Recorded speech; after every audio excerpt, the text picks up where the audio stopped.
Hello বন্ধুরা, আমার চ্যানেলে সবাইকে স্বাগত। আজ বহু দিন কোনো ব্লগ করাই হয়নি, কারণ আমার ল্যাপটপটা ঠিক করে কাজ করছে না আর এডিট করতে পারছি না। তো ফাইনালি অনেক দিন ধরে যে ট্রিপটা জন্য ওয়েট করছিলাম, আজকে আমরা যাচ্ছি দুবাই। এখন সকাল 6টা বাজে, আমাদের 9:45-এর ফ্লাইট।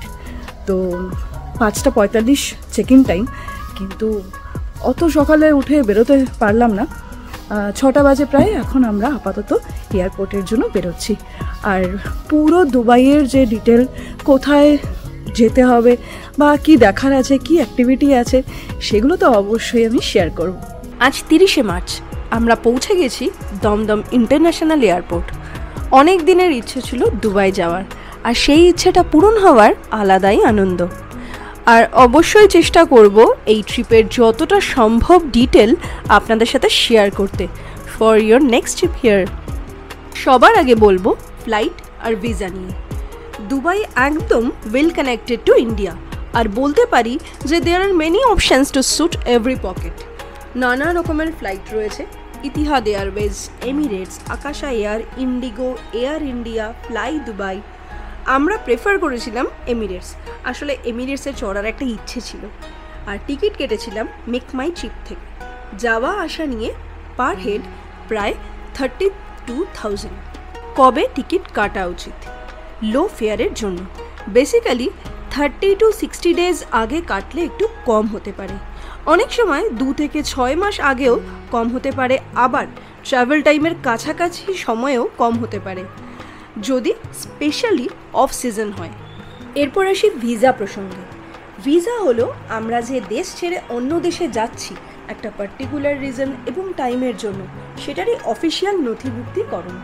আমাদের দেশ থেকে পাসপোর্টে একটা স্ট্যাম্প মেরে নথিভুক্ত করে নেয় যে আমরা দেশ ছেড়ে বেরিয়ে গেলাম। ভিসা কিভাবে বানাবেন?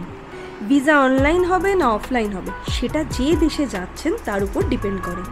দুবাইতে যাওয়ার জন্য আপনি অনলাইন ভিসা অ্যাপ্লাই করে ই ভিসা নিয়েই যেতে পারেন। আমরা অ্যাটলাসের থ্রু দিয়ে ভিসা অ্যাপ্লাই করেছি। এর ওয়েবসাইট হলো atlas.com। পার ভিসা চার্জ পড়ে 6,500 টাকা, আর ওদের ফিজ হলো 1000 টাকা। এখানে ক্যামেরার সামনে লাইভ ছবি ক্যাপচার হবে, পাসপোর্টের ছবি স্ক্যান হবে, ব্যাস। এরপর পে করে দিলেন 6,500 টাকা, আর 2 থেকে 3 দিনে রেডি হয়ে আপনার ই ভিসা চলে আসবে মেলে, এবং তারপরে ওদের ফিজ 1000 টাকা পে করলে তবে আপনি ডাউনলোড করতে পারবেন ই ভিসা। দুবাই ভিজিটের বেস্ট টাইম কি? Good time is always November two ফেব্রুয়ারি। আমরা একদমই গুড টাইমে আসিনি, কারণ মার্চের শেষ আর এপ্রিলের শুরু, মানে অনেকটা গরম, কিন্তু ছুটি ম্যানেজ করে এই সময়টাই আসতে পেরেছি। বোর্ডিং পাস নেওয়ার পর যেতে হবে ইমিগ্রেশনে, এবং ইমিগ্রেশনে দেখাতে হবে পাসপোর্ট আর ভিসা। এরপরে সিকিউরিটি চেক। পৌঁছে গেলাম আমরা দুবাই। এবার বলি, দুবাইতে নেমে তো গেলাম, কিন্তু দেশের সাথে কিভাবে কানেক্ট করব? প্রথমত ইন্ডিয়া থেকে আসার সময় একটা ইন্টারন্যাশনাল রিচার্জ করে আসা যেতে পারে। তাহলে কি আপনি ফ্লাইট থেকে নেমেই বাড়িতে ইনফর্ম করে দিতে পারবেন যে পৌঁছে গেছি। আর তাছাড়া সেকেন্ড অপশন হচ্ছে এখানে লোকাল সিম, যেটা জেনারেলি ইমিগ্রেশন ডেস্ক থেকেই দেয়। সামহাও আমরা পাইনি, আমরা ডিউটি ফ্রির সামনে একটা ডেস্ক থেকে এই সিম নিয়েছিলাম। সিমটা ফ্রিতেই, বাট তাতে 4 GB ডেটা, সেটার জন্য আমরা পে করেছিলাম 55 AED, আর সাথে রয়েছে 30 মিনিটের কল। আর এটা হলো ইতিসালাতের সিম। দুবাইতে কি ট্রান্সপোর্টেশন ইউজ করবেন? মোটামুটি 4টে অপশন আছে। প্রথমত এয়ারপোর্ট থেকে প্রাইভেট কার হায়ার করা, সেকেন্ড হচ্ছে ক্যাব নিয়ে নেওয়া, আর 3 নম্বর হলো মেট্রো, ট্রাম বা বাস, এই রকম পাবলিক ট্রান্সপোর্ট ইউজ করা, আর 4 নম্বর হায়ারিং করা ই স্কুটার। তবে পকেট ফ্রেন্ডলি ট্রান্সপোর্টেশন যদি বলা হয়, তাহলে আমার মনে হয় পাবলিক ট্রান্সপোর্টেশন অর্থাৎ মেট্রো, ট্রাম, বাস এগুলো ইউজ করা কিন্তু অনেক বাজেটের মধ্যে পড়ে। যদি ক্যাব বুক করতে চান, তাহলে আপনাকে ইউজ করতে হবে অনলাইন অ্যাপ কারিম, উবের। এর জন্য কিন্তু স্টেবল ইন্টারনেট কানেকশন দরকার। আর দুবাই সত্যি বলতে অলমোস্ট ইন্টারনেট সিটি, কানেক্টেড ভায়া ওয়াইফাই অলমোস্ট এভরিওয়্যার। স্কুটার সস্তা, কিন্তু বেশি লোক হলে আবার আলাদা আলাদা স্কুটার নিয়ে চালাতে হবে, আবার এটা চালাতে জানতেও হবে। এর জন্য লাগবে যে অ্যাপ, সেটা হলো Lime app, LIME, Lime app. স্কুটারের বারকোড স্ক্যান করে স্কুটার নিয়ে চলে যান যেখানে খুশি। তবে বেস্ট হচ্ছে শর্ট ডিস্টেন্সের জন্য। এয়ারপোর্ট থেকে সেলফ ড্রাইভ কারও নিতে পারেন, কিন্তু সেক্ষেত্রে এখানে কিন্তু ইন্ডিয়ান ড্রাইভিং লাইসেন্স চলবে। Most probably per day 200 dirham মতো পড়বে, কিন্তু এখানে ড্রাইভিং সিটটা হচ্ছে লেফটে, তো সেটা মানে মাইন্ড করে চালানো হয়তো একটু অসুবিধা হতেও পারে। হয়তো কি, আমার মনে হয় অভ্যাস না থাকলে এটা একটা বড়সড় অসুবিধা হবে। আমরা কি ইউজ করেছি বলি, আমরা অ্যাভেল করেছি পিওরলি পাবলিক ট্রান্সপোর্ট, মেট্রো, বাস, ট্রাম, মোনোরেল, আবরা। এবং এটার জন্য যেটা দরকার, প্রথমেই বানিয়ে নেবেন একটা কার্ড যার নাম হচ্ছে নল কার্ড। এই নল কার্ড হলো একটা স্মার্ট কার্ড দুবাইয়ের পাবলিক ট্রান্সপোর্টের জন্য। এবং এটা মেট্রো স্টেশন, বাস স্ট্যান্ড যেখানে টিকিটের কাউন্টার রয়েছে, ট্রামের স্টেশন যেখানে ভেন্ডিং মেশিন রয়েছে, এই সমস্ত জায়গা থেকেই কিন্তু পেয়ে যাবেন। এয়ারপোর্টে নেমেই কিন্তু এই কার্ড বানিয়ে নেওয়া যায়, কারণ এয়ারপোর্টেই রয়েছে মেট্রো স্টেশন।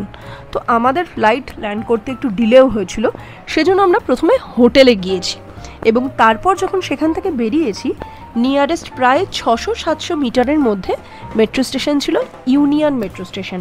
সেই মেট্রো স্টেশন থেকে আমরা এই নল কার্ডটা করেছি। এই নল কার্ডের প্রাইস হচ্ছে 25 AED। এবং আমি বলবো ট্যুরিস্টদের জন্য বেস্ট অপশান হচ্ছে 7 দিনের জন্য আনলিমিটেড করিয়ে নেওয়া, মানে সেটার জন্য আরও এক্সট্রা 110 AED, অর্থাৎ টোটাল 135 AED লাগবে। এবং এই 7 দিনের মধ্যে আনলিমিটেড সোয়াইপ অ্যালাউড, সেটা মেট্রোয় হতে পারে, ট্রামে হতে পারে, বাসে হতে পারে। আর 7 দিন বাদে কার্ডটা আবার রিচার্জ করিয়ে নিলেই হবে। এই নল কার্ডটা সিলভার রঙের দেখতে। এছাড়া রয়েছে গোল্ড কার্ড, যেটার একটু কস্টলি, তবে ট্যুরিজম পারপাসে যাওয়া আমাদের মতো লোকেদের জন্য সিলভার রঙের যে নল কার্ড, সেটা হচ্ছে best, with 7 days unlimited swipe. ফেরার সময় কিন্তু এই নল কার্ড রিটার্ন করা যায় যদি ব্যালেন্স থাকে, রিফান্ড অপশানস থাকে। মেবি 100 দিরামের নিচে যদি হয় ক্যাশেই পেয়ে যাবেন। কোথায় থাকবেন এই ব্যাপারটা কমপ্লিটলি নিজের উপরে। সারাদিন ঘোরার পর শুধু রাতে ঘুমানোর জন্য হয়তো খুব কস্টলি হোটেল না নিলেও হয়। আমরা ছিলাম ডেরাতে। মোটামুটি অ্যাফোর্ডেবল অপশানসের জন্য ডেরা, বারদুবাই, কারামা এই জায়গাগুলো হচ্ছে বেস্ট। আমরা ছিলাম ডেরার র্যাডিসন ব্লু হোটেল দুবাই ক্রিক। এই ডেরা এয়ারপোর্ট থেকে প্রায় 6 কিলোমিটার মতো ডিস্টেন্স। এখান থেকে অন্য জায়গাগুলোর কানেক্টিভিটিও ভালো, সাথে মডার্ন অ্যামিনিটিসও রয়েছে। সুন্দর জায়গা। দুবাই তো চলে এলাম, এখানে দেখার কি আছে? এখানকার আর্কিটেকচারগুলো সত্যি অদ্ভুত রকমের সুন্দর। প্রথম দিন আমরা দেখে নিলাম মিউজিয়াম অফ দি ফিউচার।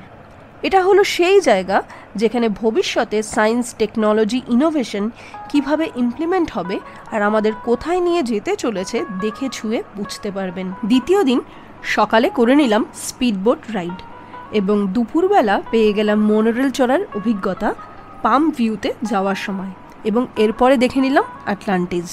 এই পাম ভিউ থেকে দেখে নিলাম পাম জুমেরা, এক আর্টিফিশিয়াল আইল্যান্ড যেটা পুরো পাম ট্রির শেপে রয়েছে। এবং সেই পাম ট্রির যে পাতার শেপটা, সেই জায়গায় রয়েছে অসংখ্য বাংলো, হোটেল, নানা রকমের লাক্সারিয়াস রেস্টুরেন্টস।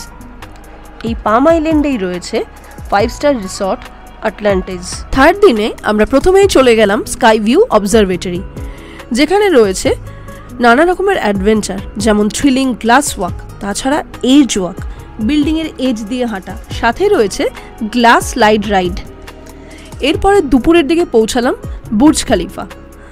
এর 124 আর 125 তলা থেকে শহরের একটা অদ্ভুত সুন্দর ভিউ পাওয়া যায়। এরপরে এলাম অ্যাকোরিয়াম আন্ডার ওয়াটার জু দুবাই মলেই, যেখানে অদ্ভুত সুন্দর সামুদ্রিক প্রাণী দেখতে পাওয়া যায়।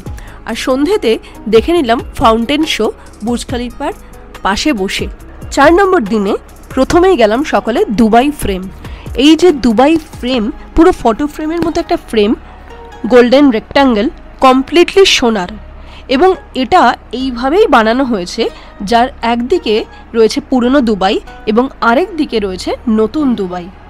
এরপর দুপুরেই বেরিয়ে পড়লাম ডেজার্ট সাফারির উদ্দেশ্যে, যেখানে হলো প্রথমে স্যান্ড-ডিউন ব্যাশিং, যেটা একটা 4x4 গাড়িতে ড্রাইভিং অ্যাক্টিভিটি, এবং তারপর সন্ধ্যেতে একটা ডেজার্টের মধ্যে পুরো বেদুইন স্টাইলে সুন্দর তাঁবু বানিয়ে তার মধ্যে আমরা উপভোগ করলাম বেলি ডান্স, তানুরা ডান্স। তাছাড়া রয়েছে সেখানে মেহেন্দি করার সুযোগ, নানা রকম খাবার দাবার। 5 নম্বর দিনে প্রথমেই চলে গেলাম জুমেইরা বিচ, তারপরে মল অফ দি এমিরেটস, যেখানে স্কি করার একটা সুযোগ আছে, আর সন্ধেবেলায় বেরিয়ে পড়লাম মিরাকেল গার্ডেনের উদ্দেশ্যে। নভেম্বর থেকে মে অবধি এই মিরাকেল গার্ডেন খোলা থাকে। এটা ওয়ার্ল্ডের একটা ন্যাচারাল ফ্লাওয়ার গার্ডেন। 6 নম্বর দিনে প্রথমেই করে নিলাম বেশ কিছু শপিং, পারফিউম, বুকুর, ব্যাগ। এরপর গেলাম লামের বিচ এবং সন্ধ্যের দিকে পৌঁছালাম জেবিআর, জুমেইরা বিচ রেসিডেন্স। এটা একটা দুবাইয়ের প্রিমিয়ার অ্যাট্রাকশন বলা যায় ফর ইটস ভাইব্রেন্ট অ্যাম্বিয়েন্স। এখানে রয়েছে বিচ ফ্রন্টে খুব সুন্দর সুন্দর রেস্টুরেন্টস। 7 নম্বর দিনেও প্রথমেই বেশ কিছু শপিং আবার করে নিলাম। স্পাইস সুক, গোল্ড সুক গেলাম। দুপুরের দিকে ল্যাপটপ কিনে নিলাম মিনা বাজার থেকে। আর এরপরে গেলাম আলসিফ। এটা হলো দুবাইয়ের একটা হিস্টোরিক্যাল সাইটস, যেখানে রয়েছে পুরনো কালের যে দুবাইয়ের ঘর বাড়ি ঠিক সেই স্টাইলে সাজানো এক্সেলেন্ট ট্যুরিস্ট ডেস্টিনেশন। এখানে রয়েছে শপিং করার জায়গা, নানা রকম রেস্টুরেন্টস, এবং এটা একদম দুবাই ক্রিকের গায়ে লাগানো জায়গা। আচ্ছা, দুবাই আসলে কি কি কিনবেন ভেবে আসবেন বলুন তো? প্রথমত পারফিউম। 45 থেকে 60 দিরামের মধ্যে দারুণ পারফিউম পাওয়া যায়। এছাড়া ব্যাগসের অসাধারণ কালেকশন, ভালো গোল্ড আইটেমস, স্পাইসেস খুব ফেমাস, এবং সব থেকে যেটা ফেমাস হলো ডেটস অর্থাৎ খেজুর। এখানের খেজুরগুলো সত্যি একটু অন্য ধরনের, এবং ভালো খেজুর কিন্তু নিয়ে যেতে পারবেন। আর একটা জিনিস অবশ্যই বলবো, ইলেকট্রনিক্স আইটেমস, এগুলো বেশ চিপার। সবশেষে বলি কি খাবেন এবং কোথায় খাবেন। তো বেসিক্যালি আমি খুব একটা ফুডি নই, আর আমরা জেনারেলি ভেজ খাই উইদাউট অনিয়ন গার্লিক, তো হয়তো সেভাবে ননভেজ খাবারের খোঁজ খুব একটা দিতে পারবো না। তবে এটা বলতে পারি চারিদিকে সুন্দর সুন্দর ননভেজ রেস্টুরেন্ট রয়েছে, নানা জায়গায় আমি কাবাব হতেও দেখেছি। আর তাছাড়া জেবিআর, দুবাই মারিনা সব জায়গায় ভালো রেস্টুরেন্ট রয়েছে, খেতে চাইলে খাওয়া নিয়ে কোনো সমস্যা নেই। আর তাছাড়া স্ট্রিটে যেগুলো হয় সুইট কর্ন, পপকর্ন, এগুলোও পাওয়া যায়। আর ভেজিটেবল অপশন হিসাবে বলি, কারামা আর বারদুবাই এই দুটো জায়গাতে ভালো ভালো জৈন রেস্টুরেন্ট আছে। বাকি জায়গায় জৈন রেস্টুরেন্ট হয়তো অত নেই, কিন্তু ভেজিটেরিয়ান রেস্টুরেন্ট আছে। আমরা যেমন মেনলি খেয়েছি বৃন্দাবন রেস্টুরেন্ট, যেটা ইউনিয়ন মেট্রো স্টেশনের একদম কাছে। তাছাড়া দুবাই মলে খেয়েছি বিকানিরওয়ালাতে। আর একটা হচ্ছে দুবাই মেরিনার একটু কাছে পড়ে সারাঙ্গা ভোজনশালা, এখানে আমরা খেয়েছি। এই ব্লগটা আমি এখানেই শেষ করছি। পরের প্রত্যেকটা ব্লগে প্রত্যেকটা জায়গাকে নিয়ে আলাদা করে আমি বলবো। আর আমার ভিডিওগুলো যদি ভালো লাগে তাহলে অবশ্যই